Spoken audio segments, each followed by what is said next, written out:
7th. Our today's topic is acid, bases and salt. There are three types of substances: acid, bases and salt. और इन substances को हम कैसे categorise करते हैं, कैसे इनको पहचान सकते हैं, वही हम इस चैप्टर में आज पढ़ेंगे। First we take acids. Acids आपने देखे होंगे। एसिड्स वो होते हैं दोज आर सोर इन टेस्ट। बेसिकली एसिड को हम कैसे पहचानते हैं कि वो खट्टे होते हैं। लाइक एसिड्स के लिए हम यूज़ कर सकते हैं कि नींबू, लेमन, वो खट्टा होता है तो वो हमारा क्या है, एसिड है। ठीक है। They are corrosive in nature. अगर एसिड किसी मेटल के कांटेक्ट में आते हैं तो दे आर कोरोसिव। कोरोसिव का मतलब कि वो मेटल को ख़राब कर सकते हैं, जंग लगा सकते हैं। मेटल के जो ऊपर की लेयर है उसको वो डिस्ट्रॉय कर सकते हैं। देन एसिड्स आर, जो कंसनट्रेटेड एसिड होते हैं, जो हार्ड एसिड होते हैं, दे कट थ्रू क्लोथ्स। आपके कपड़े ख़राब कर सकते हैं। Yeats away the wool. Woollen के कपड़े पर अगर एसिड गिर जाए या कुछ हो जाए तो वो वूल ख़राब हो जाता है। If it falls on the skin it can cause burn. अगर एसिड आपकी स्किन के ऊपर गिर जाए तो वो आपकी स्किन जल जाती है। But they are good conductor of electricity and they allow passage for electric current through them. they are अपने अंदर से इलेक्ट्रिसिटी को वो पास होने देते हैं। ठीक है। we have different types of acids like first mineral acids. mineral acids वो होते हैं those are prepared from the mineral present in earth crust. ठीक है। and organic acids, then comes organic acid. organic acid are produced from plant and animal, basically जिसमें hydrogen and carbon होता है। Organic acid वो होते हैं। ठीक है। Then comes weak acids. Weak acid जो किसी भी सॉल्यूशन में कंप्लीटली डिसोसिएट नहीं होते, लाइक टार्ट्रिक एसिड और lactic acid. And strong acids are those जो किसी भी सॉल्यूशन के अंदर अपने आप को कंप्लीटली डिसोसिएट कर देते हैं, जैसे नाइट्रिक एसिड है, सल्फ्यूरिक एसिड्स है। ठीक है। These are the type of acid. अगर इसी तरह से हम बेस की बात करें, पहले हम थोड़ा सा स्किप कर रहे हैं। ठीक है। अगर हम बेस की बात करें तो base are bitter in taste. Bitter in taste, थोड़ा से कड़वे होते हैं। एंड सोपी टू टच, अगर हम उसे टच करें तो हमें सोपी सोपी फीलिंग होती है, चिकने चिकना लगता है। ठीक है। इसी तरह से टाइप ऑफ बेसिस क्या होते हैं, वीक बेसिस, सेम वे कि जो सॉल्यूशन के अंदर हाइड्रोक्साइड आयंस अगर डिसोसिएट नहीं करते हैं पूरी तरह से, या लेस हाइड्रोक्साइड आयन को सॉल्यूशन के अंदर प्रोड्यूस करते हैं, लाइक मैग्नीशियम हाइड्रोक्साइड और अमोनियम हाइड्रोक्साइड, तो वो बेस है। और स्ट्रॉन्ग बेस कौन सा होता है, जो नंबर ऑफ हाइड्रोक्साइड आयन जो है किसी सॉल्यूशन में डिसॉल्व होने पर ज़्यादा से ज़्यादा रिलीज़ करें, जैसे सोडियम हाइड्रोक्साइड है। ठीक है। या पोटेशियम हाइड्रोक्साइड है, तो उन्हें हम स्ट्रॉन्ग बेस करते हैं। ठीक। तो दो तरह की चीज़ें हमने पढ़ी, दो सब्सटेंस हमने पढ़ लिए, acid and base. Now comes with the salts. Salts क्या होते हैं? Salts are basically when acid react with base, तो जो हमारा उसका प्रोडक्ट बनता है उसको हम सॉल्ट बोलते हैं, और साथ में वो वाटर रिलीज़ करता है, और इस रिएक्शन को हम बोलते हैं न्यूट्रलाइजेशन रिएक्शन।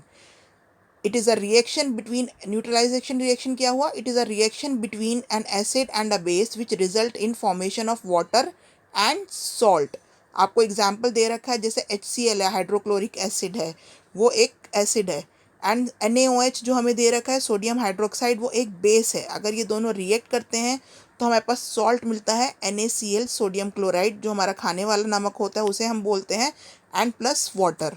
तो ये हमारा एसिड और बेस आपस में रिएक्ट करके न्यूट्रलाइजेशन रिएक्शन के थ्रू सॉल्ट बनाते हैं और साथ में वाटर रिलीज़ करते हैं। अब ये न्यूट्रलाइजेशन रिएक्शन अगर हम देखें तो डेली लाइफ के अंदर हम काफ़ी सारी जगह पर न्यूट्रलाइजेशन रिएक्शन यूज़ करते हैं। लाइक आपको पता है, जैसे हमें एसिडिटी हो जाती है या हम बोलते हैं हमें इनडाइजेशन हो रहा है, हमारा अंदर जो बर्न करने लगता है। ठीक है। तो उसके लिए हम क्या कहते हैं, या तो हम लेते हैं कि मिल्क ऑफ मैग्नीशिया ले लेते हैं, या हम डाइजिन सिरप आता है नॉर्मली, हम वो ले लेते हैं। तो ये क्या होता है मिल्क ऑफ मैग्नीशिया या Digene syrup? This is called antacid. Antacid means क्या हुआ, एसिड का अपोजिट मीन्स बेस। तो आपको पता है आपके स्टमक के अंदर हाइड्रोक्लोरिक एसिड होता है, तो आपको जब कुछ हैवी खा लेते हैं या ज़्यादा फ्राइड खा लेते हैं तो वो एसिड का अमाउंट जो है आपके स्टमक के अंदर बढ़ जाता है, जिसकी वजह से आपको बर्निंग सेंसेशन होने लगती है। और उसको न्यूट्रलाइज करने के लिए हम क्या करते हैं, मिल्क ऑफ मैग्नीशिया, या जिसे हम बोलते हैं नॉर्मल जो हम अपना यूज़ करते हैं, डाइजिन टैबलेट्स या डाइजिन लिक्विड हम लोग वो पी लेते हैं, तो वो क्या है, बेस है। तो अंदर एसिड है हमारे अंदर पेट स्टमक के अंदर, और हम ऊपर से मिल्क ऑफ मैग्नीशिया पी लेते हैं, तो एसिड और बेस एक दूसरे को साथ कंबाइन होकर न्यूट्रलाइज करते हैं और सॉल्ट एंड वाटर रिलीज़ करते हैं। तो हमें लगता है कि हमारा जो हमारे अंदर जो है, जो जो बर्निंग सेंसेशन थी वो कम हो जाती है। देन हम एसिड और बेस का कॉम्बिनेशन या न्यूट्रलाइजेशन रिएक्शन का एवरीडे में लाइफ में हम कहाँ देख सकते हैं, हम देख सकते हैं एंट स्टिंग। अगर आपको कोई मधुमक्खी है या कोई कीड़ा आपको काट जाता है, तो उस जगह जहाँ पर वो काटता है, बाइट करता है, वहाँ आपकी स्किन में ईचिंग होने लगती है। क्यों होने लगती है? क्योंकि वो आपकी स्किन में फॉर्मिक एसिड छोड़ देता है, रिलीज़ कर देता है जब वो काटता है। तो हम यूजुअली क्या करते हैं, जो खाने वाला सोडा होता है घर में, जिसे हम बेकिंग सोडा बोलते हैं या सोडियम हाइड्रोजन कार्बोनेट बोलते हैं, उसको हम उस जगह पर रब करते हैं, तो हमें वो जो फीलिंग होती है ईचिंग की या जो सेंसेशन होता है वो बर्निंग का, वो हमारा कम हो जाता है। बिकॉज फॉर्मिक एसिड जब कंबाइन करता है बेकिंग सोडा से या सोडियम हाइड्रोजन कार्बोनेट से, जो कि एक बेस है, तो वो दोनों आपस में मिलकर न्यूट्रलाइज हो जाते हैं, तो हमें जो ईचिंग की सेंसेशन होती है वो ख़त्म हो जाती है।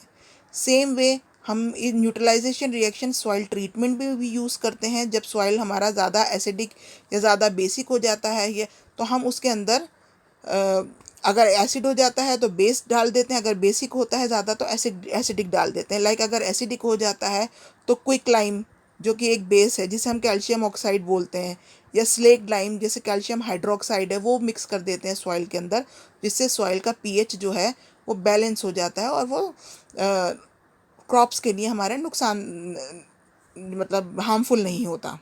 ठीक है, this is all about the neutralisation reaction. Then comes indicator, कि हम किसी को पहचाने कैसे कि एसिड है कि बेस है। तो we have different type of indicators. Indicators होते क्या है? It is a special chemical that changes its colour to indicate the presence of a chemical substance. Indicators वो होते हैं कि जो अगर हम किसी केमिकल सब्सटेंस उसके ऊपर डालें तो उसकी प्रेजेंस को डिटेक्ट करता है और अपना कलर चेंज कर लेता है, विच और that colour confirms what type of substance that is. ठीक है, तो it is use to come the presence of acid और बेस और अ न्यूट्रल सॉल्यूशन। ठीक है, अब हमारे पास इंडिकेटर्स आते हैं। नेचुरल इंडिकेटर्स में फर्स्ट हमारे पास आता है लिटमस। ठीक है, ये लाइकेंस का से एक्सट्रैक्ट होता है। लिटमस पेपर या लिटमस सॉल्यूशन हमारे पास मार्केट में अवेलेबल होते हैं। ठीक है, लिटमस पेपर क्या होता है? दो तरह के लिटमस पेपर हमारे पास होते हैं, ब्लू एंड रेड। अगर हम ब्लू लिटमस की बात करें तो ब्लू लिटमस के ऊपर अगर हम कोई भी एसिड डालते हैं तो वो उसको रेड टर्न कर देता है। और अगर हम बेस की बात करें तो अगर रेड लिटमस पेपर के ऊपर हम बेस डाल देते हैं तो वो इसे ब्लू टर्न कर देता है। एंड अगर हम ब्लू लिटमस के ऊपर बेस डालें तो कोई रिएक्शन नहीं होता, सिर्फ वो एसिड के साथ रिएक्ट करेगा और उसको रेड टर्न कर देगा। एंड सेम वे बेस में, अगर बेस रेड लिटमस के ऊपर अगर हम बेस डालें तो वो ब्लू टर्न करता है, पर अगर अगर हम उसमें एसिड डालें तो वो कोई भी कलर चेंज नहीं करेगा।